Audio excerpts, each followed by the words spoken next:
डिसेंबर 2024 मध्ये कल्याणमधील 12 वर्षीय अल्पवयीन मुलीवर लैंगिक अत्याचार करून मुलीची हत्या करणारा आरोपी विशाल गवळी याने तळोजा कारागृहाच्या स्वच्छतागृहात टॉवेलने गळफास लावून 13 एप्रिलला रविवारी सकाळी 3:30 वाजता आत्महत्या केल्याची घटना घडली आहे। माझा मुलगा आत्महत्या करू शकत नाही असे विशालच्या आईने म्हटले आहे। अक्षय शिंदेसारखं विशाल गवळीलाही मारलं गेलं आहे असा संशय विशालचे वकील संजय धनके यांनी व्यक्त केला आहे।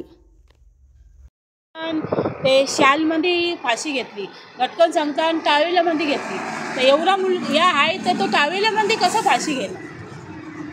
ना एकदम हट्टा खट्टा आहे तो टावेलामध्ये कसा फाशी गेला? रात्री एवढा सर तो जागा होता, मग तो पूजापाठ करीत होता, आंघोळ केली त्यांनी, वापस उपास होता त्याला। आमच्या देवीची पालखी होती ना कालची, मग त्यांनी उपास धरला तर उपास बोलतो सोडला ना, खेळलं। सकाळी 4 वाजता आंघोळीला गेलं। मग समजा बाकीचं कैदी लोक आहेत बाहेर पोलीसला असताना, त्यांना काही थोडा पण आवाज नाही आला फाशी घ्यायचा तर या पण नाही तिथेशी। आमचं जाऊन आलं आतमध्ये तिथेशी बघून, तर चरायला जागा पण नाही आहे, मग त्यांनी कशी फाशी घेतली?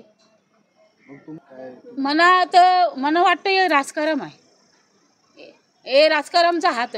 मला वाटत ना माझ्या मुलाने फाशी घेतली म्हणून।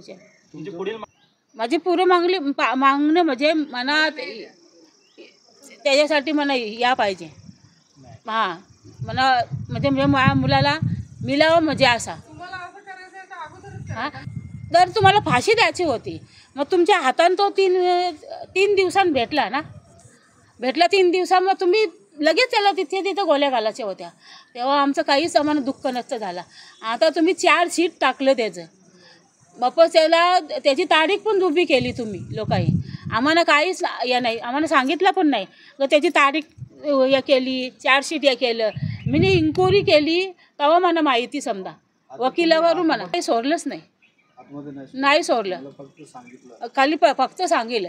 सकाळी पण फोन आलेला तेव्हा पण त्या लोकांनी काय सांगितलं का ईशालने फाशी घेतली, तुम्ही ईशालची आई आहे का? मी बोललो हां मी आई आहे, काय झालं पुढे सांगा।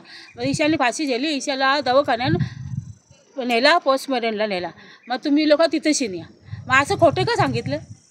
हां सकाळी 7 वाजता ना घेतले फाशी, मग तू खोटं का सांगितलं? आता आधी भरून बॉडी इथेशी नाही, आता खोटं का बोललं?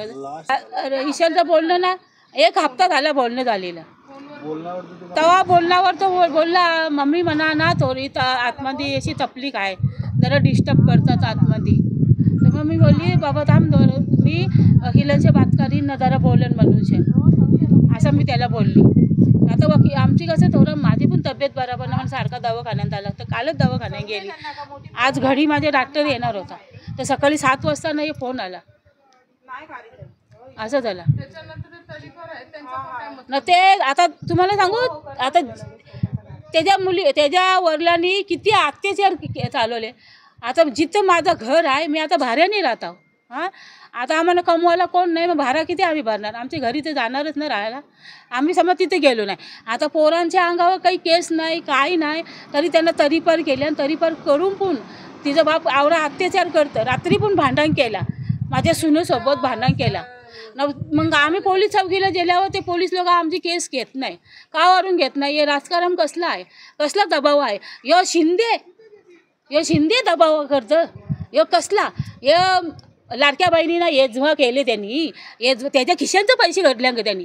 हां हे शिंद्यांनी त्याच्या खिशातले पैसे घातल्यान ग, मला सांगा बघू। खिशातले पैसे कोणी घालीत ना, हे नेता लोक, या आपल्या जनताचा पैसा आहे, आम जनताचा पैसा, हे समजा जनताचा पैसा आहे। समजा या टोल घेतात, हे या करतात, यो समजा आपला पैसा आहे, आपण बोलत नाही ना। त्याला मारला, हे राजकारण केलेलं आहे ना। या शिंद्यांनी त्या मुलीच्या वडिलांना 5 लाख रुपये दिल्या, त्याला बोललो अजून 5 लाख रुपये दे, मग तो जास्ती 2 बाटल्या पिऊन मग बोलो ईशालच्या वडिलांना आईला शिवा देईल। तो कशावरून आम्हाला शिवा देतं? आमचं आरोपी तुमच्या ताब्यात भेटला होता ना, मग तेव्हा तुम्ही गोळ्या का नाही घातल्या? तेव्हा गोळ्या घालायच्या होत्या तुम्ही। 4 शीट टाकल्यावर तुम्ही गोळ्या, आता माझ्या पोऱ्याला फाशी दिली, 4 शीट टाकल्यावर ना तुम्ही त्याची या पण या केली, तेव्हा आम्हाला सांगितलं नाही। आई वडिलांना सांगितलं नाही. माझ्या पोरांना कशावरून त्यांच्या अंगावर केस नाही. 20 वर्षे पूर्ण झाली तरी पण माझ्या नाही. एक नाबालिग पोरगा होता माझा, त्याच्या अंगावर पण केस नाही. नाबालिग होता तो, तरी पण राजकारण कसला या शिंद्याला बोलला अत्याचार करू नको, तू अत्याचार करू नको. तो तुझ्या खिशातला पैसा जात नाही काय, आम जनताचा पैसा जाता. त्या शिंद्यापर्यंत हे माझी या पोचवा. आता या अत्याचार केले तर मुलीचा बाप काय बोलतं, आता पण बोलतं माझ्या पोरांचा त्यांनी फुकट नाव घेतले. आता पण त्यांनी सांगला हे आतंकवादी आहे. अरे आतंकवादी कोणला बोलतात? माझी मुलं आतंकवादी नाही आहे, मुलावाली आहे, बालबच्चावाली आहे. हां अरे त्या तिच्या मुलीचा बाप माझ्या रंग भीक मागायला येत होता, तेव्हा मी 200 रुपये 500 रुपये मी घालीत होतो हातामध्ये. अजून परत मी पैसे दिलेले त्याच्यावर मागितले नाही त्या मुलीवल्या. हां मारले त्याला जेलात, कारण अक्षय शिंदेच्या बाबतीत पण असंच झालं होतं. आणि ती भीती होती म्हणून मी न्यायालयाला अर्ज पण दिला होता जेव्हा त्याची PC चालू होती, की अक्षय शिंदेसारखे ह्याला विशाल गवळीलाही मारतील, त्याच्यामुळे याला पोलीस प्रोटेक्शन वगैरे अजून काही एक्स्ट्रा ह्याच्या सुरक्षेत जेवढं करता येईल तेवढं करावं म्हणून. पण त्या अर्जावर काही निर्णय झाला नाही, काय नाही. आणि आता जी भीती होती तीच झाली. या दरम्यान तुम्हाला तुम्ही याचा विशाल गवळीशी भेटला, काय सांगितलं? विशाल गवळीशी मी भेटलो होतो मागच्या 20-25 दिवसाआधी भेटलो होतो. जेलला विजिट घेतली त्याची. त्याच्यामध्ये त्यांनी सांगितलं होतं की मी काही केलं नाही, मी निर्दोष आहे, आणि खूप काही अशी माहिती दिली होती त्यांनी मला.